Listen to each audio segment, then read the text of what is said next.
¿Vieron el video que les envié sobre la clase de hoy?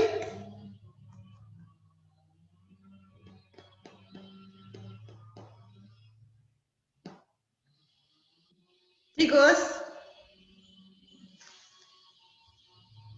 contesten por niños, Le digan voy a ser sí o sincero, no. no lo vi. Ya, no lo vio, ya. Ahí, esa es una respuesta. El Pueden decir video. sí o pueden decir no. Bueno, hoy día vamos a hablar sobre la cuestión social en Chile, ¿vale? Para eso yo les envié un video explicando, ¿cierto? Un video muy cortito que explicaba este tema de la cuestión social en Chile para avanzar un poquito más en la clase, en los contenidos, ¿ya? Si no lo vieron, quedó en el grupo de WhatsApp, lo pueden revisar más ratito. Primero vamos a sintetizar la clase anterior. Bueno, nosotros en la clase anterior hablamos sobre el ciclo del salitre en Chile, ¿cierto? En realidad, la época del salitre. Hablábamos de Chile a finales del siglo XX, perdón, a finales del siglo XIX, principios del XX, en donde se da un desarrollo del ciclo del salitre y de transformaciones socioculturales. El ciclo del salitre y la época del salitre se inicia tras la incorporación de Antofagasta y Tarapacá gracias o debido a la Guerra del Pacífico. El salitre era muy importante, ¿cierto? Porque su uso en el mercado pues, le permitía, lo pedían como abono agrícola, ¿cierto? Y como insumo para la elaboración de explosivos. En cuanto a la propiedad del salitre, estaba toda en manos de capitales privados, principalmente ingleses. El rol del Estado dentro de la comercialización y explotación del salitre era básicamente cobrar impuestos por exportación de salitre, lo que permitía en la práctica la inversión en obras públicas, transporte e infraestructura. ¿Qué consecuencias trae este hecho de la época del salitre? Fundamentalmente el efecto dinamizador que tenía de la economía. Recuerden que el salitre hizo aumentar, ¿cierto?, la producción agrícola, la minería y la industria manufacturera sobre todo. Ahora, el fin del ciclo del salitre, debido al impacto de la crisis económica del 29, y además, un poquito antes, ¿cierto?, debido a la invención del salitre sintético.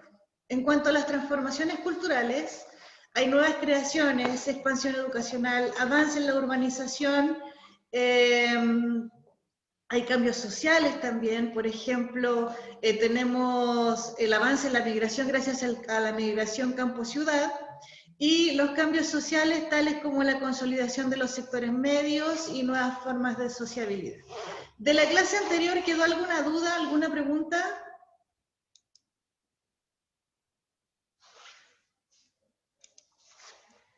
¿No? Hoy día vamos a caracterizar la cuestión social en el contexto de las transformaciones sociales de Chile del fin del siglo, comprender la relación entre la cuestión social y el surgimiento de las organizaciones obreras y las movilizaciones populares, y además comparar las soluciones políticas propuestas al problema de la cuestión social. Eso es lo que vamos a aprender hoy día. Primero, tenemos que definir qué es la cuestión social. La cuestión social, ¿cierto?, se presenta como un conjunto de problemas sociales y laborales que afectan a los sectores populares a fines del siglo XIX y principios del siglo XX. Esta cuestión social, la denominada cuestión social, representó una compleja situación para los sectores populares en Chile. Se da aquí una paradoja, ¿cierto?, una ironía, porque es un momento de auge económico, es un momento de gran crecimiento económico. ¿Se acuerdan que en la clase anterior yo les decía que para los empresarios estaba todo pasando, lo estaban pasando súper bien, ganando muchísima plata, ¿cierto? Pero para los sectores populares la situación era completamente contraria. Y esto es lo que vamos a ver hoy día, porque la semana pasada vimos cómo los empresarios, ¿cierto?, lo estaban pasando muy bien, pero hoy día vamos a ver... ¡Oh, demonios! Espérenme un poquito. ¿Se quedó pegado?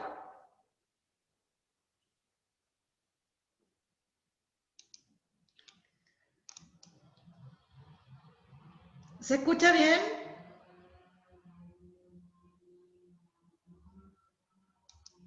Chicos, contesten, ¿se escucha bien o no? Sí, ahora sí se escucha bien. Sí, ahora se escucha bien. O sea, se escucha bien. Sí, eso. Gracias, chicos. Ya, perdón. Bueno, yo les decía que en la clase anterior nosotros vimos que la clase dominante, la clase poderosa, ¿cierto? La clase más acomodada de nuestro país lo estaba pasando bastante bien, los empresarios lo pasaban bastante bien con el auge económico a partir de la riqueza del salitre. Pero una cuestión contraria, ¿cierto? Se vivía en los sectores populares. Ahora, ¿cuáles son las causas de la cuestión social? La industrialización incipiente en algunas ciudades, ¿cierto? Porque las personas empiezan a encontrar atractiva la idea de mudarse del campo a la ciudad en busca de nuevo trabajo, en busca de nuevos trabajos y mejores condiciones de vida. La economía del salitre, ¿cierto? Que también hace atractiva a la gente, atractivo para la gente mudarse y transportarse, ¿cierto? Moverse a los sectores donde están las mineras, por la Norte Grande. Ahora, lo que hace eso es que existe una escasez de infraestructura y de servicios en las ciudades que recibían a la migración rural. Las poblaciones, perdón, las ciudades no estaban preparadas para recibir a tanta gente, ¿vale? Imagínense que, por ejemplo, acá en Valdivia, de repente, de un día para otro, empezaran a llegar todas las personas de San José de la Mariquina, de Paillaco, de Niebla, de Corral, si todos se vinieran aquí a vivir a Valdivia, ¿qué pasaría? Imaginen. ¿Qué pasaría?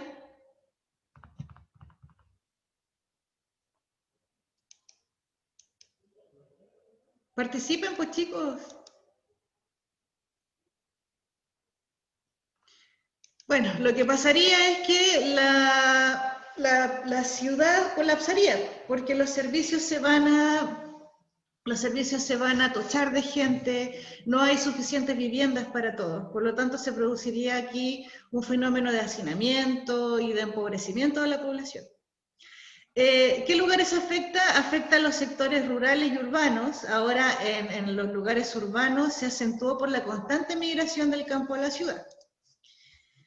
¿Por qué, cierto? ¿Por qué la gente se iba del campo a la ciudad? Porque en el campo, cierto, la vida era bastante precaria. Nosotros hablamos en clases anteriores sobre las condiciones de vida de la gente en el campo. En el campo el hacendado, cierto, lo pasa muy bien, porque es el jefe, cierto, el dueño de la hacienda, pero las personas que le trabajan lo pasan fatal. Primero está el tema del inquilinaje, los inquilinos que trabajan en el campo por techo y comida, básicamente no ganan dinero. Habitan viviendas que son igualmente precarias, insalubres y en condiciones también de hacinamiento.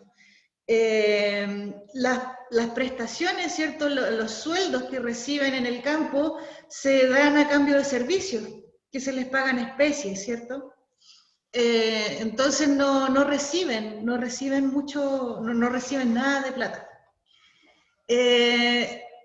Y en la ciudad, ¿cierto? Las malas condiciones laborales y la falta de equipamiento en las ciudades hace que las viviendas sean precarias, insalubres, en condiciones de hacinamiento. Aquí ustedes ven dos fotitos.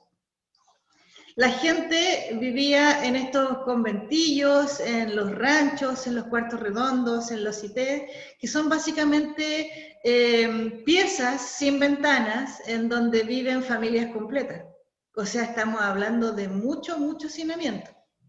Y condiciones bastante insalubres porque ustedes se fijan acá, el patio es de barro, Las mujeres, ahí las personas cuelgan la ropa en el patio, entonces se hace el barrial todo el día, cuando llueve hay barro, no hay servicio alcantarillado para empezar. Entonces, es bastante precaria la situación que viven los sectores populares. Los obreros obtienen salarios súper bajitos y unas extensas jornadas laborales sin ninguna clase de derecho laboral. También existe la problemática social en el norte. Recuerden que las salitreras se establecieron principalmente en el norte grande de Chile. Se produce, ¿cierto?, un crecimiento de la explotación del salitre en el norte grande, lo que incentiva el flujo constante de población desde el Valle Central, desde la zona central, ¿cierto?, hacia las oficinas salitreras.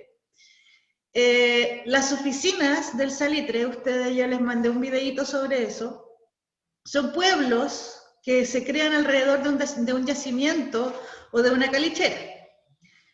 Son consideradas propiedad privada de la compañía que explota el salitre y no tiene ninguna intervención estatal, ninguna. Son compañías privadas. Los obreros del salitre viven en condiciones habitacionales también muy precarias, en una suerte como de campamentos de lata, donde también viven en condiciones de hacinamiento. Hay extensas jornadas laborales que más encima son remuneradas con fichas. Eso ustedes lo vieron en el video que yo les envié. La gente ahí se les pagan fichas que, además, esas fichas solamente son válidas en el supermercado, en el mercadito, ¿cierto?, que está dentro de la misma salitrera. O sea, imagínense que yo los hago trabajar para mí y después yo les voy a pagar con un vale, un cupón, ¿cierto?, que ustedes tienen que cobrarlo conmigo mismo. Y yo a cambio de ese cupón les voy a dar comida, la comida que tengo yo en mi casa. O sea, al final yo como jefe y como dueño de la empresa no gasto ni un peso en ustedes. ¿Es justo o no? ¿Qué creen ustedes?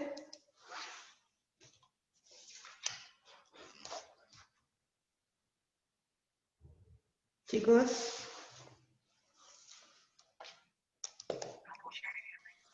¿No es justo? No, no es justo. Gracias, Jare. La cuestión social, además de reflejarse en la desprotección laboral y las viviendas precarias, también se da en el ámbito social.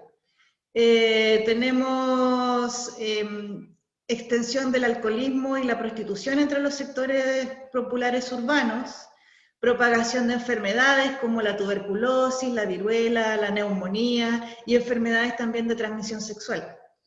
Elevada tasa de mortalidad infantil, los niños no tenían, bueno, en realidad nadie de los sectores populares tenía derecho o acceso a los sistemas de salud. Ahí, en ese momento, si tú pertenecías a la clase baja, ¿cierto?, a la clase trabajadora, a los sectores populares, si tenías una enfermedad o se te pasaba con hierbita o te morías. No tenías ahí acceso a la salud. Y el trabajo en los niños era una cuestión de todos los días. Ahora a ustedes les parecería súper ilógico ver un niñito trabajando, pero en ese momento era una cuestión súper normal. Si ya se podía levantar solo, ¿cierto? No sé, pues 6 años, 7 años ya empezaban a trabajar para ayudar en la casa. Porque recuerden que el papá, que era el que trabajaba, ganaba muy poquita plata y cuando se iba a trabajar no tenía ningún derecho laboral. O sea, imagínense ustedes, de repente se levantan de su cama, se van a trabajar, trabajan 16 horas seguidas, no tienen horario de almuerzo. Si se quiebran una pata haciendo algo en el trabajo, nadie les va a pagar una licencia. Un día, si se enferman, un día que faltan es un día que se descuenta. Más encima, después a fin de mes les llegan 3 chauchas por haber trabajado como burro, y más encima, después de trabajar todo el día, llegan a su casa, en donde está lleno de barro, hay caca por todos lados, viven en un cuartucho, 15 personas, entonces la gente está realmente pasándolo súper mal. Bueno, saben que los niños se mueren, caen como moscas, les da la viruela, les da la tuberculosis y se mueren inmediatamente. No hay alcantarillado, no hay agua potable, no hay alumbrado público, está todo mal, todo mal. Por lo tanto, el alcoholismo es una cuestión de todos los días, es una cuestión súper normal, que la gente se emborracha como para borrarse y olvidarse de la realidad que están viviendo. Y la prostitución era la otra. Las mujeres no veían más opciones que trabajar prostituyéndose para poder tener comida. Era una cosa bastante terrible, chicos, la cuestión social. Bueno, esta situación transforma, ¿cierto?, las relaciones laborales al fin del siglo XIX. La masa de peones rurales y artesanos urbanos se transforma en una nueva clase social que se llaman los proletarios. El proletario es aquella persona que vende su fuerza de trabajo. El punto de origen lo situamos en las oficinas salitreras del Norte Grande, en donde se produce un tránsito desde un sistema de peonaje, ¿cierto?, un sistema peonal generalmente con pago en especie y servicio, a otro que es asalariado. Los empresarios salitreros sometieron a los obreros a extenuantes jornadas de trabajo y, sobre todo, lo más terrible, medidas de disciplinamiento para asegurar la productividad. Es decir, si no llegan a la meta de extraer tal o cual cantidad de salitre, hay castigo para ustedes. Habían una serie de castigos que yo les envié en los videos, en el video sobre la época del salitre. Está en el WhatsApp, lo pueden mirar. Bueno, la gente, los obreros, ¿cierto? No, los proletarios no se iban a quedar con los brazos cruzados viendo tanta injusticia, tanta desigualdad y tanta indiferencia, ¿cierto?, de toda la autoridad para con ellos. Entonces, ante el complejo panorama que se estaba viviendo desde los sectores populares, los obreros empiezan a organizarse e inician un proceso hermoso de movilizaciones masivas en busca de mejores condiciones laborales y también mejores condiciones de vida. Y se empiezan a organizar de una forma muy linda. De hecho, esto lo vamos a ver en detalle en la próxima clase. Así que ahora yo se los voy a nombrar nomás. Organizaciones obreras en mutuales y cooperativas, ¿cierto?, que son organizaciones de ellos mismos, como para ayudarse entre ellos, ¿vale? Juntan platita, por ejemplo, y se ayudan cuando un compañero está enfermo, le pasan plata para que pueda comer, porque el empleador, por supuesto, que no les va a dar nada. Sociedades de resistencia, las mancomunales, ¿cierto?, que son estas organizaciones también de obreros que llaman a movilizarse, a marchar, a las huelgas, a las protestas, etc.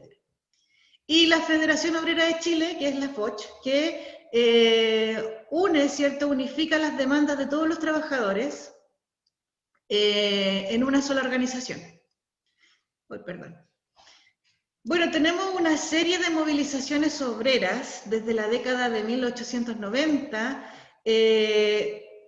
La protesta obrera se volvió sistemáticamente con el desarrollo de huelgas. Tenemos la huelga general de 1890, la huelga de la carne en 1905, la huelga de 1907, que termina trágicamente en la Escuela Santa María de Iquique, en donde el gobierno de esa época manda a reprimir militarmente a la gente que estaba en la Escuela Santa María y termina con más de 3.000 muertos, entre ellos mujeres, niños, embarazadas, viejitos, etc. Lo vamos a ver en detalle en la próxima clase. Bueno, hay soluciones que se proponen para terminar con el tema de la cuestión social. Tenemos, por ejemplo, bueno, ante la problemática social y también, por supuesto que tiene mucho que ver las manifestaciones populares, Recuerden ustedes, chicos, que de que el mundo es mundo, es decir, la historia del mundo se hace a partir de las movilizaciones populares, ¿ya? Nunca se ha conseguido nada para los sectores populares sin manifestaciones populares. La élite política e intelectual proponen una serie de ayudas para terminar con esta situación. Sin embargo, los gobiernos parlamentarios en ese tiempo, ¿cierto?, optaron por la represión del movimiento obrero. O sea, la respuesta del Estado siempre fue y siempre ha sido represión. Hay movilización, hay represión. Y en ese tiempo, ¿cierto?, de 1891 al 25, no era la represión de hoy. Era, si tú ibas a la calle a marchar, sabías que te ibas a morir en la calle. Pero bueno, ese es otro tema y también lo vamos a ver en la próxima clase. Entonces tenemos respuesta desde el liberalismo, el Partido Radical dice que este tema, la cuestión social, es una consecuencia del conflicto de clases. Por lo tanto, y el Partido Demócrata llama a organizarse, a organizar manifestaciones populares. Desde el social cristianismo se promueve la justicia social, una convivencia armónica entre los que poseen el capital y los obreros. El anarquismo promueve o impulsa la organización de los trabajadores, la lucha directa contra el Estado, contra el empresario, ¿cierto?, a través de las denominadas sociedades de resistencia. Y desde el socialismo planteaban que los ingresos que genera la actividad económica capitalista también tienen que beneficiar a los obreros. Entonces llama a abolir las estructuras capitalistas. Como les digo insistentemente, esto es una mirada general a la cuestión social. Nosotros la próxima clase, el próximo jueves, vamos a entrar de lleno, vamos a ver en detalle las propuestas y las consecuencias que trae esta cuestión social, ¿ya? Para que no se vayan a quedar con dudas. Dentro de las soluciones que se proponen hay leyes, ¿cierto?, sociales y laborales, y estas leyes se dan a partir de la movilización y de la organización popular, ¿cierto?, que llegan y que logran sensibilizar a las autoridades, entre comillas, para promulgar algunas leyes. Por ejemplo, el Consejo Superior de Higiene Pública, la Ley de Habitaciones Obreras, el descanso dominical, muy bien, la Ley de la Silla, la Ley de Salas Cunas. Desde 1917, las fábricas y todas las empresas debían contar con una sala cuna para los hijos de las mamás trabajadoras. Y 1924, el contrato de trabajo y el seguro obrero. Oh, perdón. ¿Hasta acá hay alguna duda, alguna pregunta?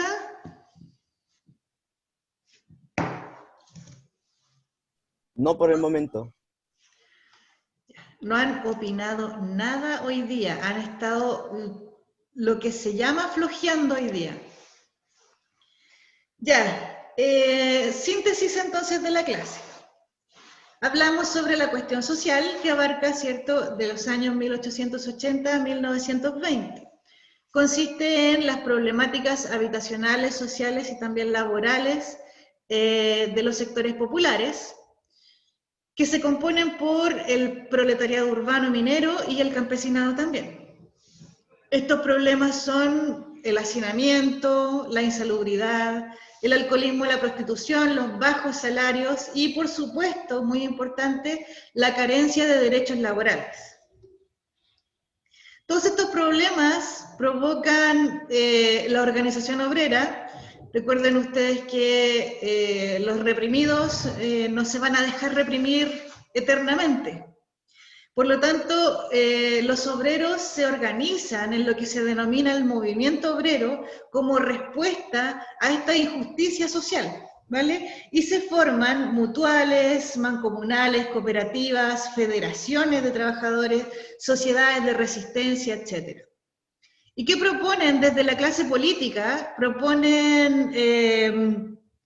Hay propuestas desde el liberalismo y el radicalismo, desde el social cristianismo, el anarquismo, el socialismo, que influyen en las primeras leyes que se dictan en temas laborales. Y la movilización popular, ¿cierto?, que desarrolla el movimiento obrero también mediante huelgas y paralizaciones, también influyen, de hecho influyen mucho más, en la dictación de estas leyes laborales. Pero como les digo, prepárense porque la próxima clase va a estar súper buena. Vamos a hablar sobre las respuestas que se le dan a la cuestión social desde el movimiento obrero y desde la clase política. Va a estar muy interesante.